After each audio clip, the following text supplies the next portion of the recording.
Chef Nazim Khan Resilient Table.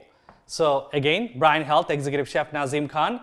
So now our third videos that I'm going to do using local product, of course, beautiful asparagus soup. How you will know like your asparagus is good? I'm looking at asparagus, it's like unreal. Every single one is clean, and I'm gonna break one. Can you hear the noise? Yeah. So it's so good and tender. You can tell, like green, you know. See how beautiful they are? So I break one already. I'm gonna eat it. I can eat it raw if I have to. Oh my God. So sweet, unreal. How to look for a good asparagus, right? Even in your store, any places you go, you always look for the tip. You see the tip that has nice and tight. If you see your tip is wet, that means you don't buy your asparagus. But in here, every single of them nice and tight. And the end, we always call, as a chef, we call it woody part. Their woody part, they took it out. So you can eat from here to there. So nothing to waste. So if you get by any chance, you just either cut it off or just use your peelers and stuff like that to do it. But you can eat from bottom to the top. Beautiful asparagus.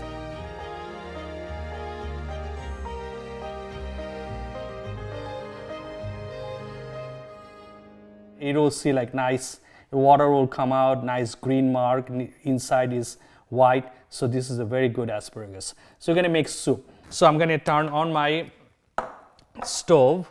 Same thing, go into medium to medium high heat. I have a little bit butter and oil. I always do like 50-50, dump it in. So that will start. And then I can add my onion.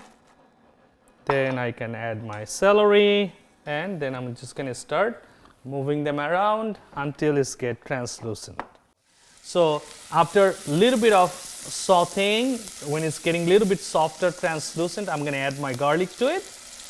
And then after I cook my garlic a little bit, and then I'm gonna add my chicken stock.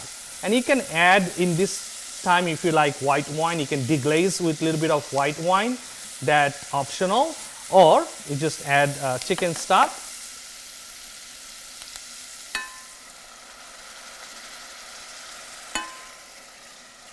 So you kind of soften it up. I just did a little bit because I want this onion and celery get a little soften it up.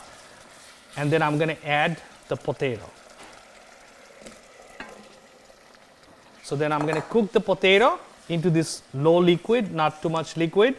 You know, while they're cooking, I'm just gonna add a little bit of thyme spring from your garden. Not that much, because it'll cook down. It'll give a beautiful flavor. So after they merge together, liquid get vaporized, then you add my rest of the liquid. So now I'm gonna simmer it. I'm gonna do like very low heat, low and slow. Simmer for like around half an hour. But then I just turn the heat up so that way it can vigorously boil. Before we put our asparagus, peas and cream, I want to make sure our potatoes are nice and tender. So what we need to do, we need to pick one potato and then you try to break it down with your knife. So it's nice and tender actually. You can just puree that. So I wanted to taste, make sure the salt, pepper is correct. Taste a little bit of the liquid. So need a little bit of salt and pepper. So I said 1/8 spoon of salt and pepper mix, because we can always add a little bit later. Now is the time. I'm going to lower the temperature a little bit low. I'm going to add a little bit of cream. I have almost half a cup of the cream goes in. You see already it's changed the color, nice and white. So that, let it cook.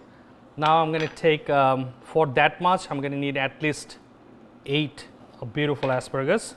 So all I need to do is just chop it up and I'll dump it in. Asparagus take probably 1 or 2 minutes. Because of that 2 minutes, will kind of stay nice and tender, and it will stay green when you puree your soup. Now I'm going to add the peas. Peas will give you a nice sweetness to that and also vibrant the color of green.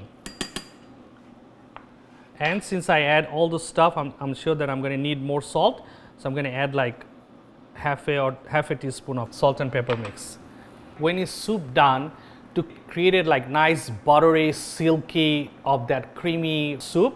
So now is the time I'm going to turn it off the heat. So what is your soup is a boiling hot liquid. So if you put it in a blender and you try to put the lid on and you try the blender on, it can splash all over and you can get really bad burn. So you don't want that. You want your soup to be rested at least 5 minutes. So then that vigorously boiling temp drop, then you add to your cups and then you blend. So we need to make sure that in the kitchen we don't want to get bad burn. All right, we're coming back. So I let it sit for 5 minutes so that way it's not vigorously boiling hot. So then what we need to do, we need to pour it into our jar. So always be careful and take it on top of the sink and then you dump it. Look at that. Everything in there. Last things that you want, this is pop out and then splash all over the place and people get burned. You just make sure that it's secured, it's tight, the lid is sealed. Then you need to do, you take a towel, like your kitchen towel, you just fold them nicely and then you pour it over, put it over. So the reason why, if something seeps out or gets splashed, your towel will catch it before it catches on your hand or something, right? And then make sure that you put on top of your blender top and kind of pressure on it so that the lid cannot pop out. Then say 1, 2, 3 and go start. And you let it go. For this blender, probably going to need to puree at least 3 to 4 minutes. So that way nice and smooth. So in the meantime, what I'm going to do, it's look like nicely pureed. I'm going to stop it. I'm going to stop it. Now this is the time that you add your butter, salt, pepper to taste. So you go slowly, open up, and also you take your consistency of your liquid. For me, it's a nice consistency of a soup, but if you think it too loose for you, you can thicken up with a little bit of cornstarch, but you don't need that. It's a beautiful consistency, I can see. So I'm going to taste it and I'm going to see what I need into that soup.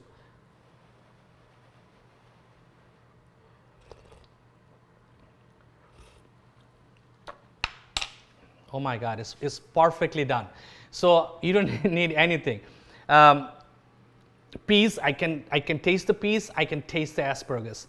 None of the veggies is overpowering. So you get sweetness, you get saltiness, you get a nice creamy flavor. So since it's my kitchen and I love butter, so I'm going to add a little bit of butter to finish it up. So you take your room temp butter and you put it right into the jar, and then again put the lid back on. Then again, safety, you just push it in. Then you press the button.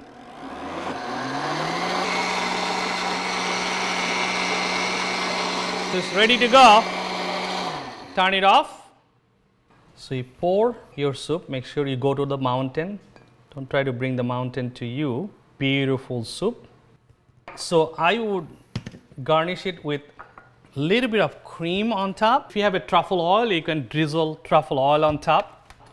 But you take a spoon and a little bit of cream on top of the spoon, kind of drizzle it on top. Try to make a face, smiley face probably. Hey, it's a smiley face. All right, so, and then of course I like to add a little bit chive, the green onion, the chive, the baby one. This soup is very classic French. Right into the center. I don't want to break that smiley face. So here we are. Here's our beautiful asparagus cream soup. You know, you always have leftover. I don't want to throw it away. I wanted to make sure that we save it. How we save it? You need to make sure that your soup or stock, any liquid form or sauce, make sure it's properly cooled. So mine one is already coming to a room temp, but what I'm going to do, I'm just going to pour it into the container. You don't fill it up all the way, because when you put them into the freezer, it will expand. So it will open up pop out your container or break your container. So you don't want to overfill that. So then I'm going to let it sit into the cooler, not into the freezer. So like 6 to 7 or 8 hours later, when it gets cool, then I'm just going to put a lid over, and then I'm going to freeze it. And of course, I'm going to write it down. This is asparagus cream soup. And then anytime I need it in a 3 month, I'll pull it out from the freezer and reheat it and eat it. Enjoy. Bon appetit. A more resilient local food system sets the stage for a better quality of life.